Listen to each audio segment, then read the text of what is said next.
السلام علیکم ملګرو. په 8 سپتمبر چې کومه د پی ټی آی جلسه شو نو هغه ډیره زیاته کامیابه جلسه وشوه کنه چې ټوله دنیا حیرانه کړله.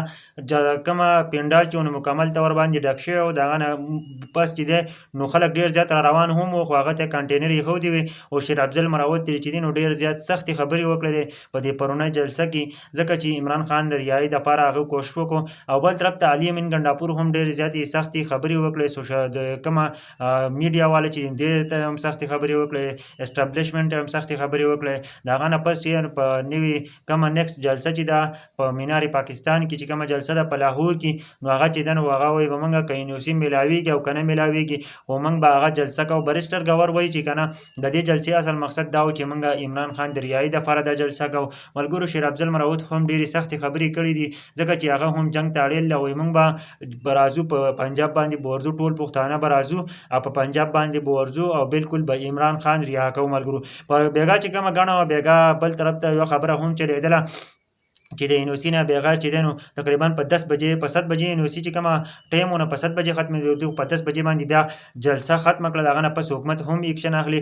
او بل طرف ته چې دی نو علي امین ګنډاپور چې دی نو هغه ډېرې سختې خبرې کړلې، نو په هغه وجه باندې چې دی نو اوس حکومت هم وایي چې دا خبرې چې دي دا بالکل د جنګ دی. خو بل طرف ته دا خبره چلېده، وایي دا کوم عوام چې راغلی وایي چې موږ به اډیاله جیل باندې ورځو او عمران خان موږ رها کوو، عمران خان موږ رها کوو، عمران خان چې دی نو موږ د جیل نه راوباسو. ملګرو دا اهمې خبرې شوې، بیګانۍ جلسه چې د نو ټوله دنیا حیرانه کړه او ډیره کامیابه جلسه وشوه. دا کومه د مسلم لیگ والا چې دي کومه اتتارل ډلې دي نو دا بالکل فضول بحث کوي، د اصل حقیقت نه دي څه خبره دي. او بالکل کومه پرون جلسه چې شو ده نو بالکل هغه کامیابه جلسه شوې ده، بالکل ټوله دنیا حیرانه کړې ده او ټول خلک چې ده نو هغه د جلسه چې ده نو دا کامیابه شوې ده.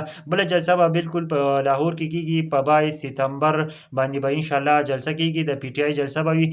هغه به هم ډېر زیات خلک راوځي. دینې پیر له خلک هم ډېر زیات نه دی راوتی، لکه راوتی دی خو اوس هم ځین خلک پاتې وو چې هغه ځکه چې د په مخه جلسه کینسلېده د هغه د وجې نه دی راوتی. خو دینې پیر له به انشاءالله جلسې له مکمل خلک راوځي، ټول پاکستان به راوځي.